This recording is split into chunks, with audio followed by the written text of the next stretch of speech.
Welcome to the Community Warehouse. This is Imran Nanlawala, and I'm joined again by my esteemed colleague and co-host Habib Qadri. Habib, how you doing? Good, doing well. It's been a long time. Yes. How are you enjoying the Chicago summer so far? Hot, but it's. I'd rather have that than the snow. So we're honored to be here again, and we have a very amazing guest on the show today, who we've been wanting to have on for a long time, and her name is Dilnaz Waraich. And she is the president at the Waraich Family Fund, which works to uplift Muslim American communities by investing in the capacity of leaders and organizations and amplifying their stories and voices. Dilnaz has dedicated her family's efforts in engaging with diverse stakeholders, furthering pluralism, and helping build bridges. Dilnaz is a formally trained educator with over 25 years of experience in education. She holds a master's in literacy from Northwestern and an MS and a BS from Loyola, and she is currently working on her master's in spiritual leadership. I also know Dilnaz is someone you know personally, so is there something that I missed? Oh, yes. For Dilnaz is someone I knew when I was a little kid. So, I have an older sister who's like 5 years older than me. So they were all the same age. So I've kind of grown up in that same community.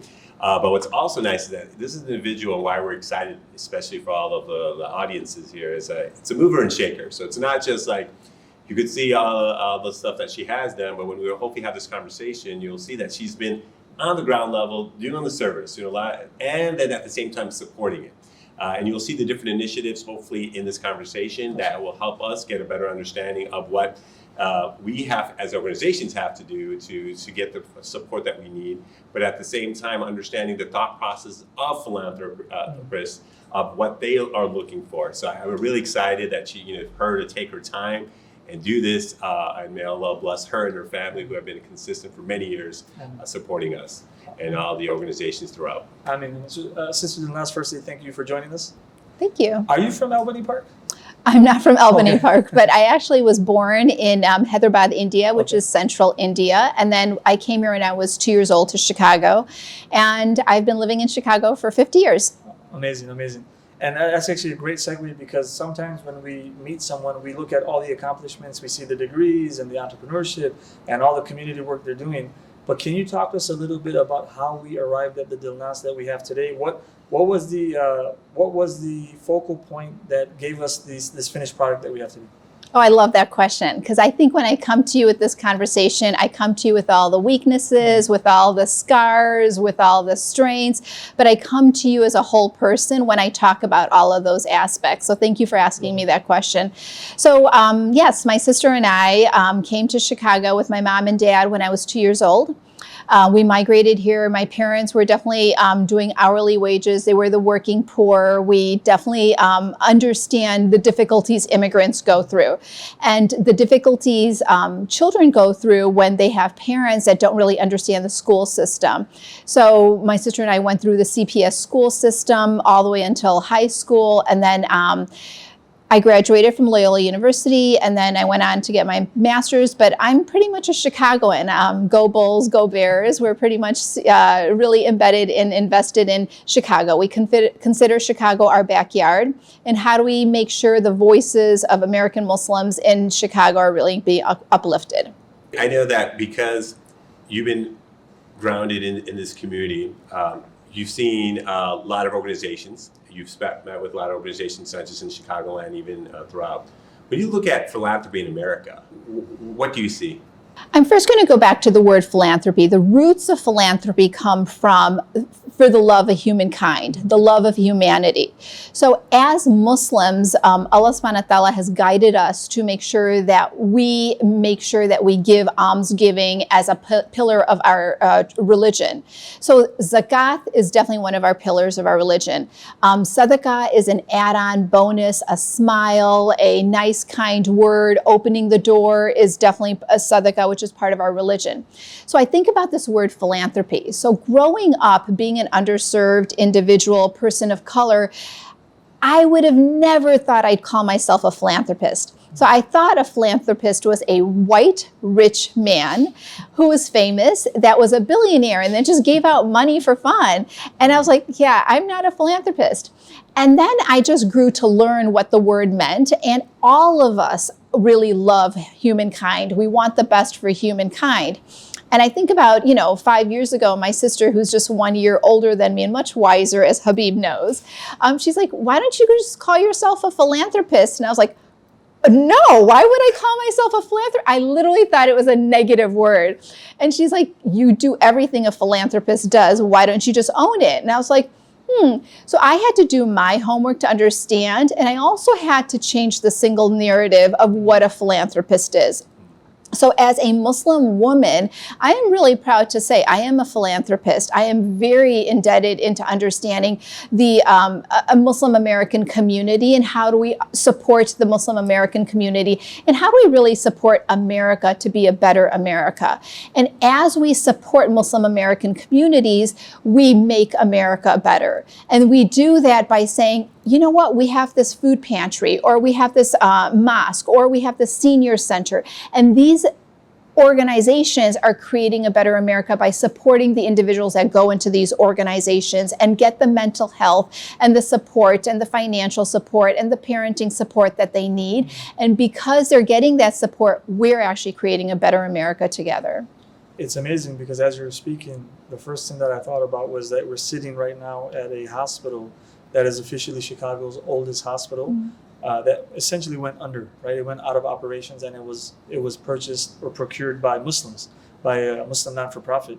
And here we are, trying to uplift the spirits of a city. This is a safety net hospital, so at the minimum, 30% of the patients are uninsured.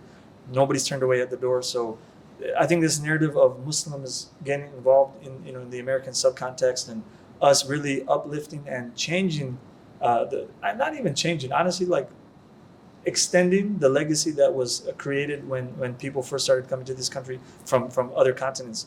So the other question I had for you was, you brought up the religious impetus in terms of, we have certain religious mandates to be charitable, to be kind, to help others. And this is not something that we do just for like brownie points. This is who we're supposed to be at our core. But what would you say you can attribute to your family or to your upbringing? Your family is very endowed. How did you define this word again?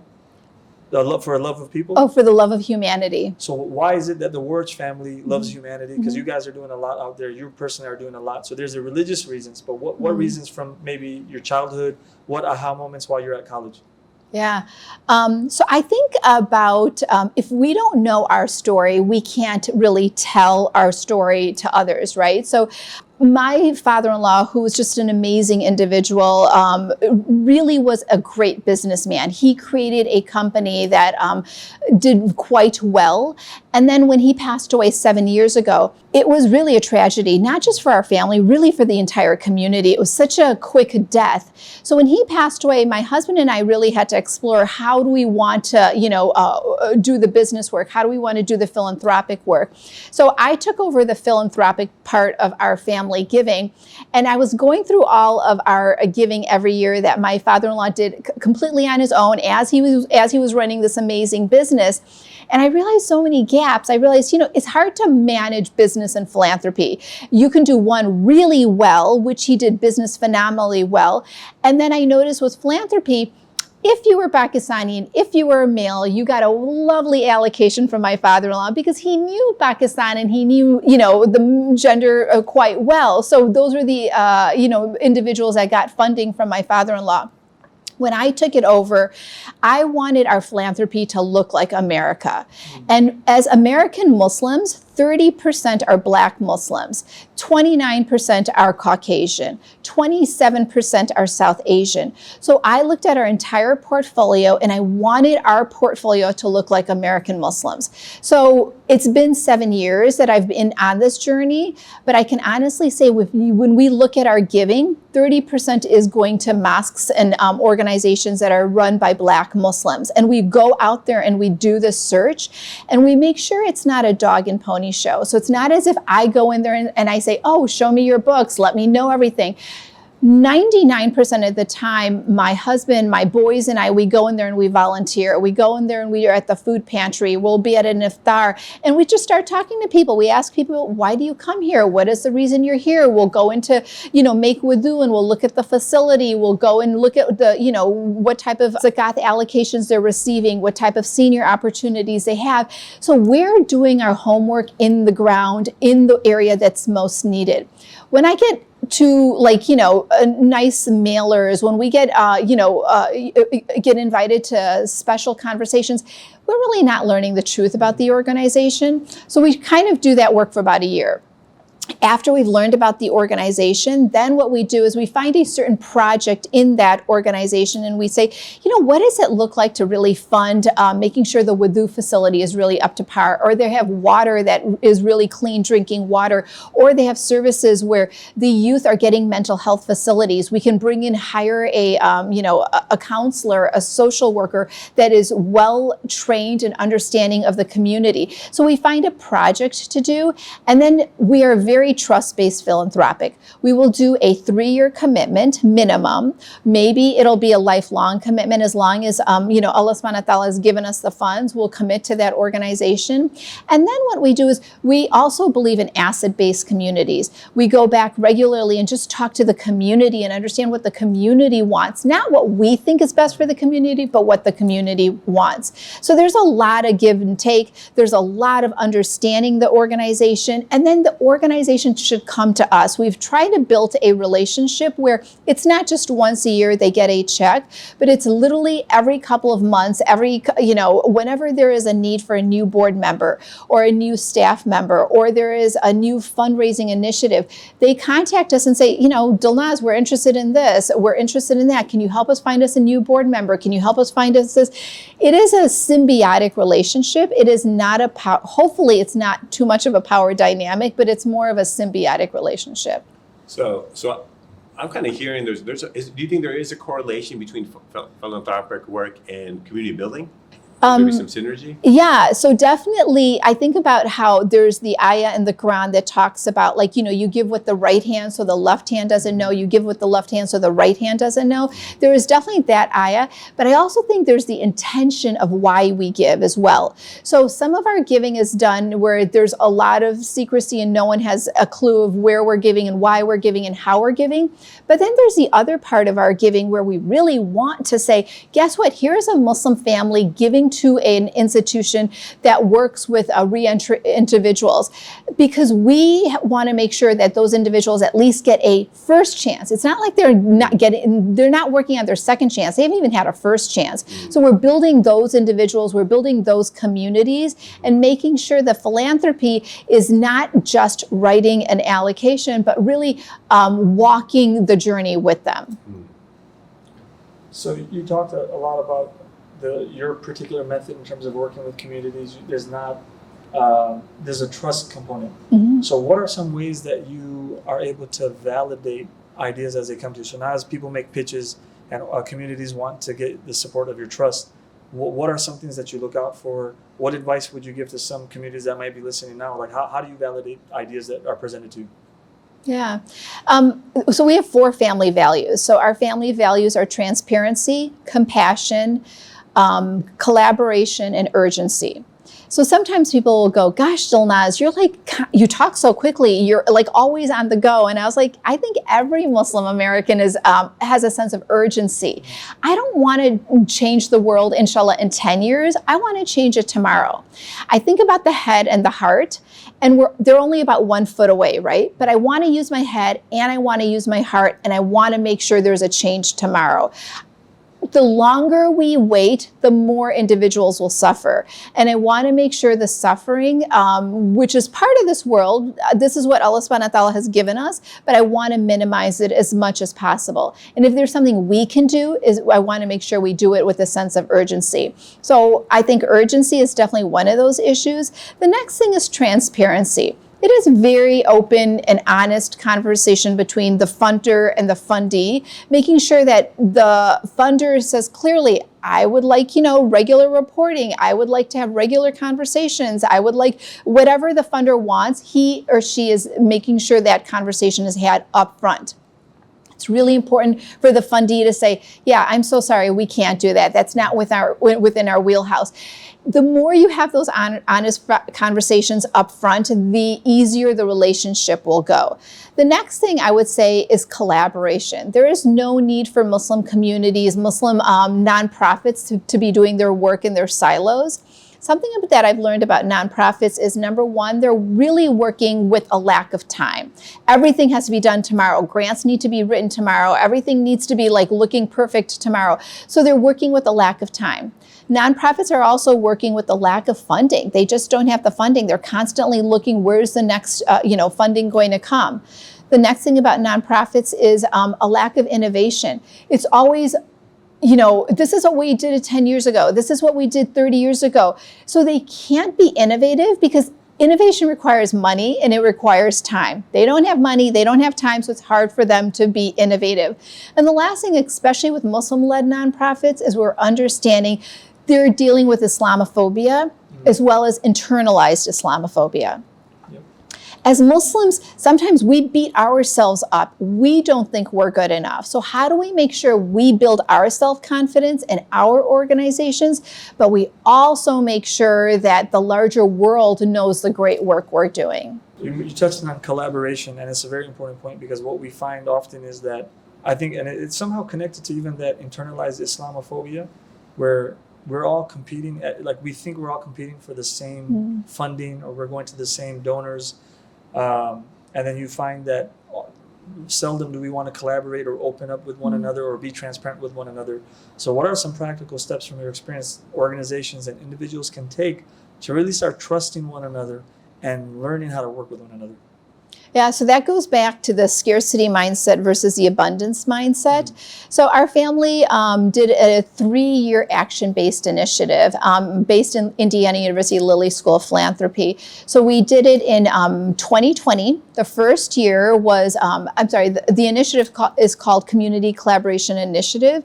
And the first year in 2020, the goal was collaboration through trust building.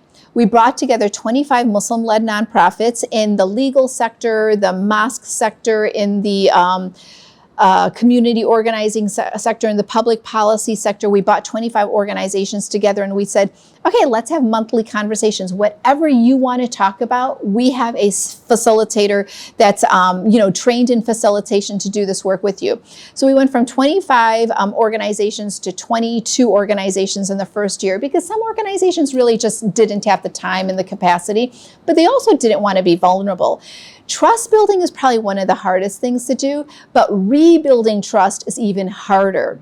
So in our Muslim-led nonprofits, as Habib can tell you, he meets people every single day. Like you're talking to this organization and that organization, but how many times do we put in our calendar, I need to meet with this organization every single month, and I want to discuss this, and I want to be vulnerable, and I want to learn from the person that's doing this, and I want to share my findings and my challenges and my strengths with that person. So what we did with Community Collaboration Initiative the first year was just have honest conversation. It was really hard. It was really hard. As a funder, I wasn't allowed to be on the call while they were having the conversations, but I would hear them afterwards.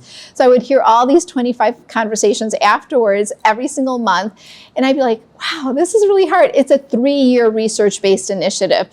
So I didn't know how we'd get to year 3, but alhamdulillah, we are in year 3 right now. So in 2020 was collaboration through trust building. 2021 was collaboration through doing a project together. So the 22 organizations had to get together in their group and do a project that they wanted to do without additional funding from any other source. So they did a project, our mosque group, which consisted of Islamic Foundation North, Mecca Center, MCC, Muslim Community Center, and Nigerian Islamic Association. These are 4 groups, completely different budgets. One has a budget of about $500,000, where there's 2 of them that have a budget of about $8 million. They were so great about getting together and doing a project on mental health. They were like, that's the most important part. Like, this is what we need to do. So they did a webinar during the month of Ramadan. They created their flyers. They got their imams. They got their youth coordinators. And it worked really well. So that was year 2 project. while the Year 2 project was going on, we did something called a Year of Learning. Year of Learning was really to understand the philanthropic community. When I talk about the philanthropic community, there is the Muslim philanthropic community, which is just a beautiful lake, and we're swimming and we're doing laps and we're really comfortable. We're all giving because Allah subhanahu wa ta'ala is asking us to give. Our faith asks us to give.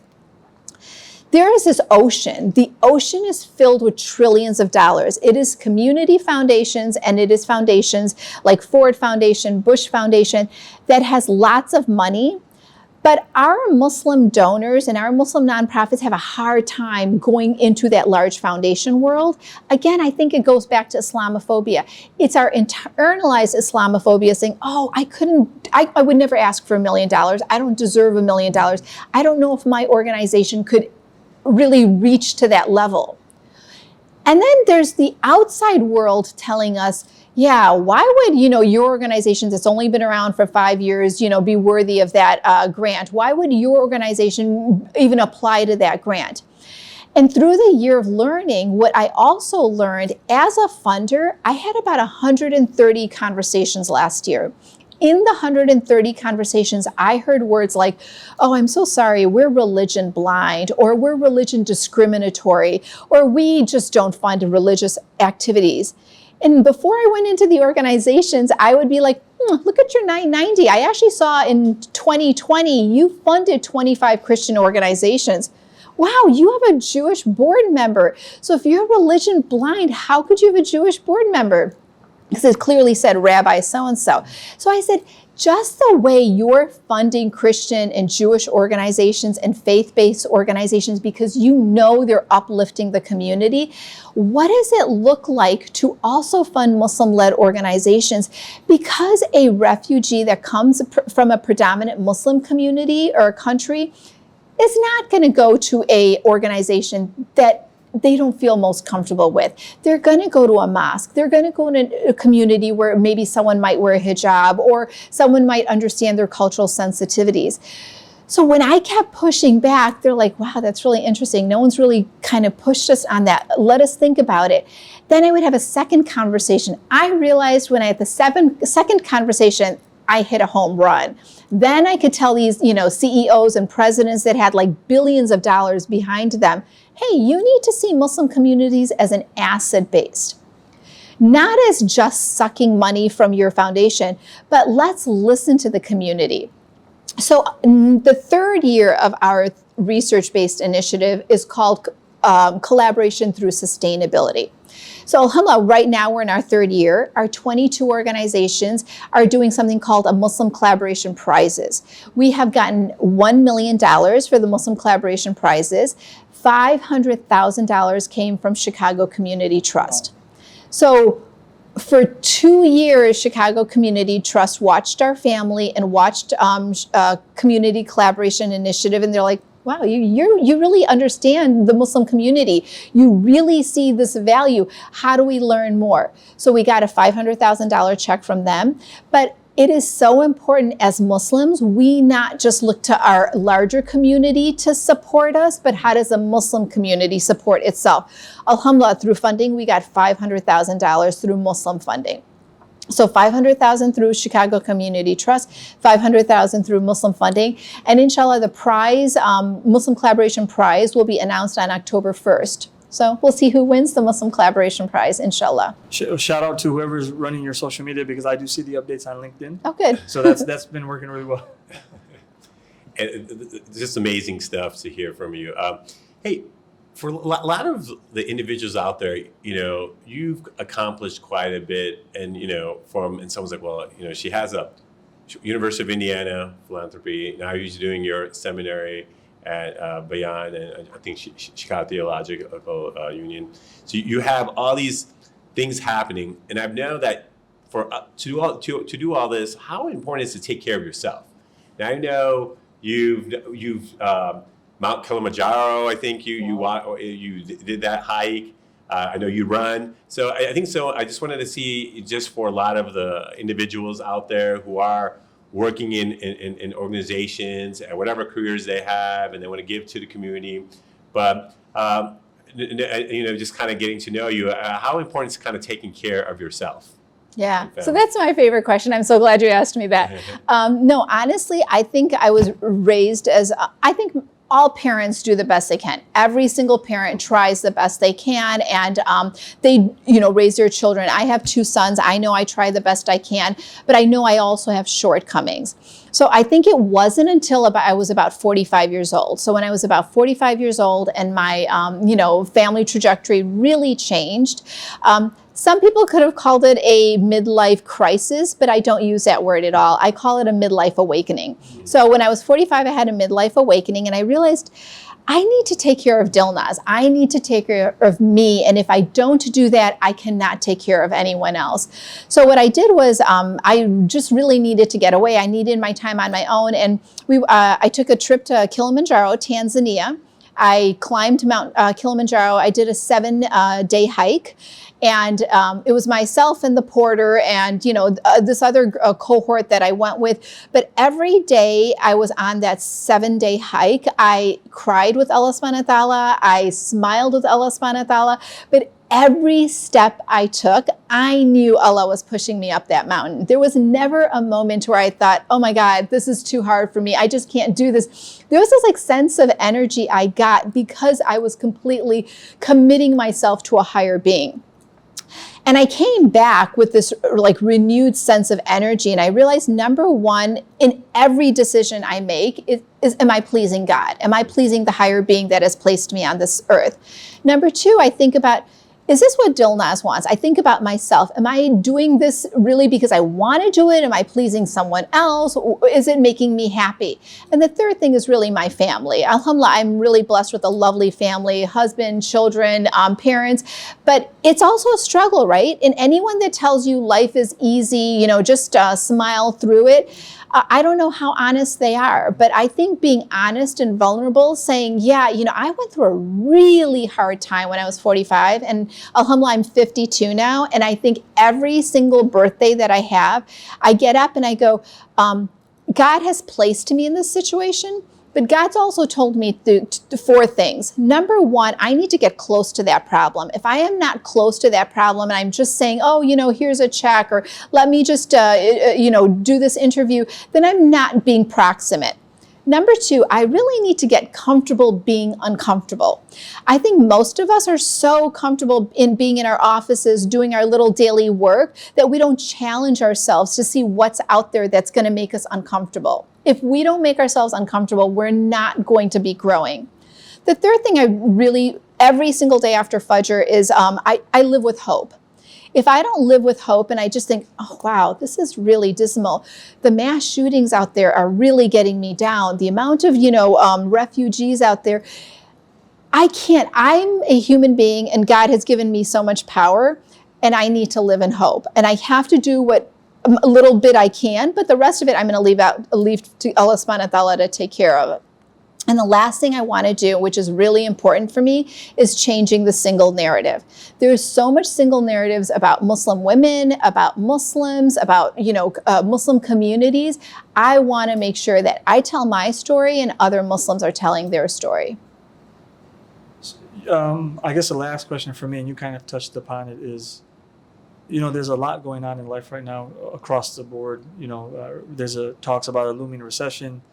And for those of us who were adults in 2008 and then 2011, and when the housing market crashed and the stock market went down, these things can depress you, right? And then COVID was here. Now we have monkeypox and COVID is resurging again, and all these different things that can just add more stress if you're not able to keep things in perspective. So what advice do you have to the general listener, general viewer right now with all these things looming and just, the media always kind of scaring us with all these different, like you mentioned, refugees this and immigrants this and viruses this. What are some general advice that you have for us?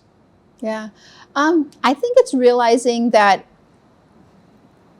there's so much control we have. we have to control what we can, and then just leave the rest to God. But really, I get up in the morning, asking God for grace and ability to do my work. And right before I go to sleep, I'm a really good sleeper. I can literally sleep and wake up in the morning when I need to without being woken up in the middle of the night. I sleep really well because I really think I'm just doing the best I can. I can't do any more. If God wants me to do more, then God will give me the strength to do more. But I'm doing the best I can, and I have to be comfortable with that.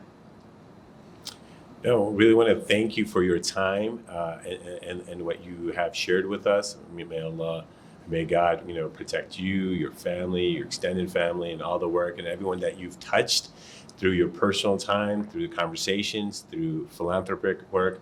I think we're really excited. Hopefully the individuals who are listening to this could kind of get an idea, motivate them, and realize. So, I look at it a few things here. One is I think to be the process. I think I've realized something I've learned from this conversation, the idea of being at the ground level, and understanding who you're working with, even if you're supporting them, not just to give them that check, but really getting to know them, understand them, help them in that process.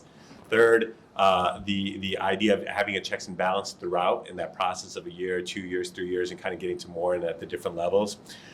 Four, it's so important to kind of reevaluating our own selves as we're going through that journey, just because as we are sometimes giving advice to others, we always have to look to ourselves. So really appreciate you kind of doing this, and we might have to bring her back for certain different areas, but there's other talents this individual has. Absolutely. Thank you so much, Dilnaz. Yeah, thank you, Dilnaz, and really appreciated it. Thank you for the points on removing self-doubt, I guess in our communities, Islamophobia, internalized Islamophobia, and being able to trust and work with one another. So I think a lot of life lessons to be learned from this talk, and we'd love to have you on again. Yeah, it sounds great. Can I just come back to one other comment? Please. So a lot of times people ask, how do we choose our organizations? And alhamdulillah, there's great opportunities out there, right? So usually 2 months before Ramadan, we sit down as a family and we have a family meeting. And all four of us, my two sons and I, we've probably been doing this for close to 6 years. Everyone gets to have a purposeful organization.